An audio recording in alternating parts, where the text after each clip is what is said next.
How can a young woman come to London looking for a better life and end up at the center of one of the darkest stories of 1807? Her name was Ann Webb, but in London, people knew her as Elizabeth Winterflood. She was only 19. She had left the country behind and stepped into a city that promised work, money, and a fresh start. But London was not kind to women with no family, no power, and no one to protect them. Soon, Ann crossed paths with a man known as Weeping Billy.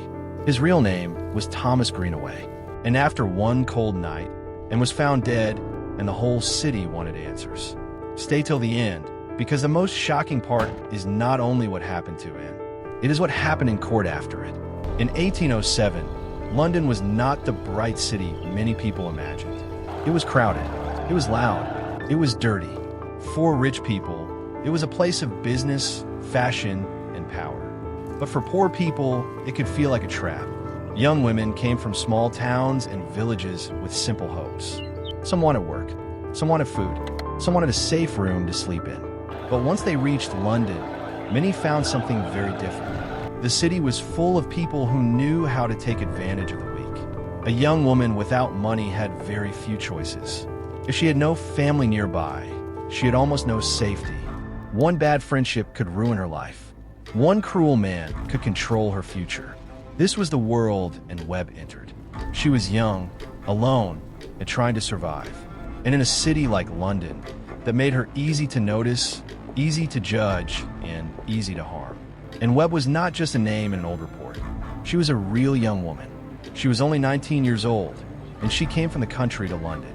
Like many girls at that time, she may have hoped the city would give her a better chance.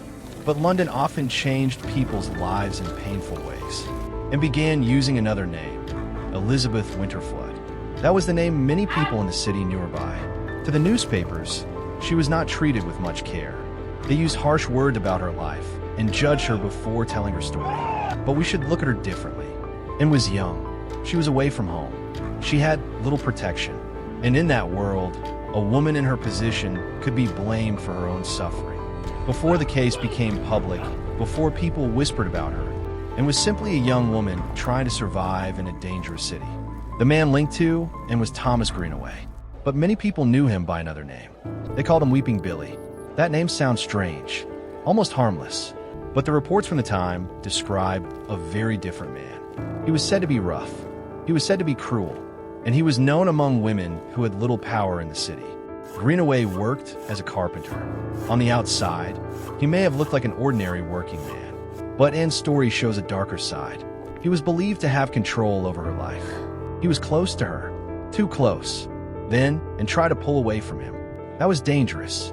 In those days, a poor young woman could not always leave safely. If a man felt rejected, he could turn bitter fast. And soon, Ann's choice to step away would become part of the case that shocked London. At some point, Ann no longer wanted Greenaway in her life. She wanted distance from him. She wanted to make her own choices. But for a young woman in her position, that was not easy. Greenaway was not just someone she knew. He had been close to her. He may have believed he still had power over her. And when Ann tried to step away, the situation became more tense. This is where the story begins to feel heavy. Ann was not rich. She did not have strong protection. She did not have the kind of safety that powerful people had. So even a simple choice, like leaving a bad connection, could become dangerous. The report suggests that Ann's decision upset Greenaway deeply. And soon, people would remember one final argument between them. On Ann's last night, she was seen in the area near Higgler's Lane and Dirty Lane. These were not safe places after dark. The streets were narrow, quiet, and easy to disappear into. Ann was wearing white that night. That small detail stayed in people's minds. It made her easier to remember. It also made the story feel even more tragic.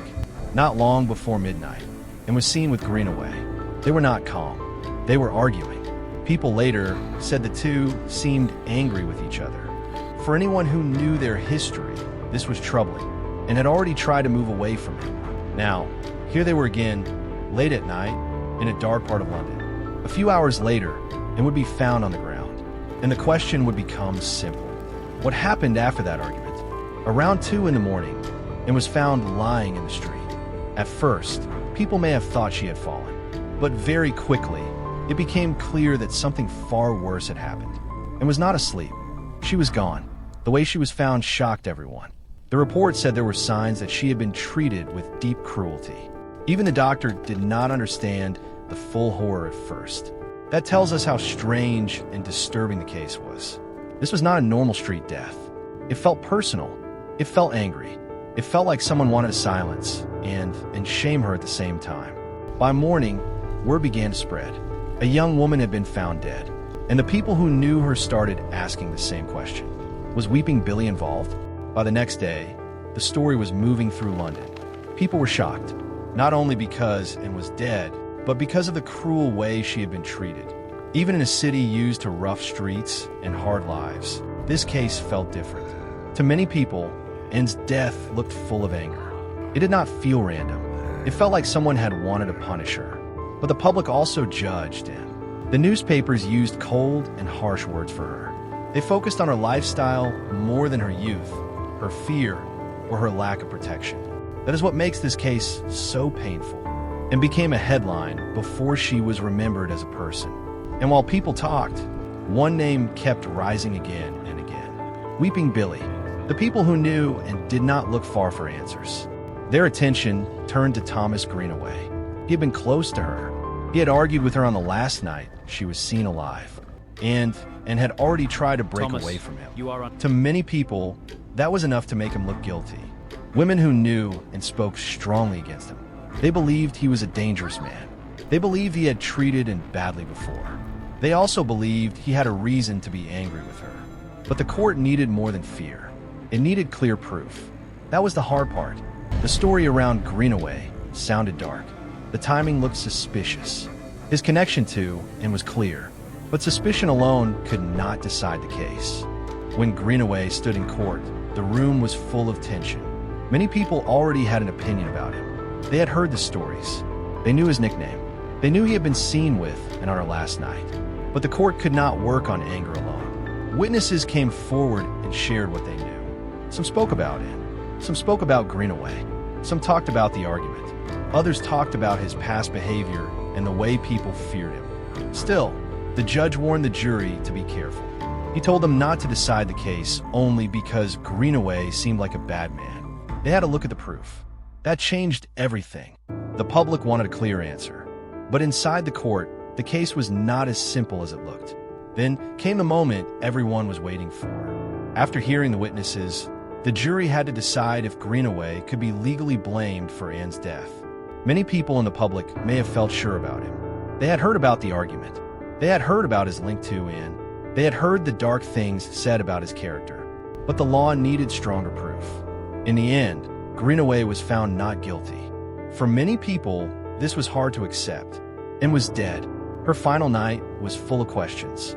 The man most people suspected was allowed to leave the court. There was no clean ending, no full answer, no peace for Ann, only a young woman gone, a city full of rumors, and a case that stayed disturbing because justice never felt complete. And Webb's story did not end with a clear answer. It ended with doubt. The court could not prove that Greenaway was responsible, so he walked free. But for the people who knew Ann, the questions did not go away. They remembered the argument. They remembered the fear around him. They remembered how a young woman had tried to step away from a dangerous life and then never came back. History was not kind to Ann. Old reports used cruel words for her. They judged her choices. They made her sound less important than other people. But Ann was only 19. She was far from home. She was trying to survive in a city that gave poor women very little safety. Before she became a court case, she was a person. Before she became a headline, she had a name. And even after more than 200 years, her story still asks a painful question. How many women like and were blamed, forgotten, and left without justice?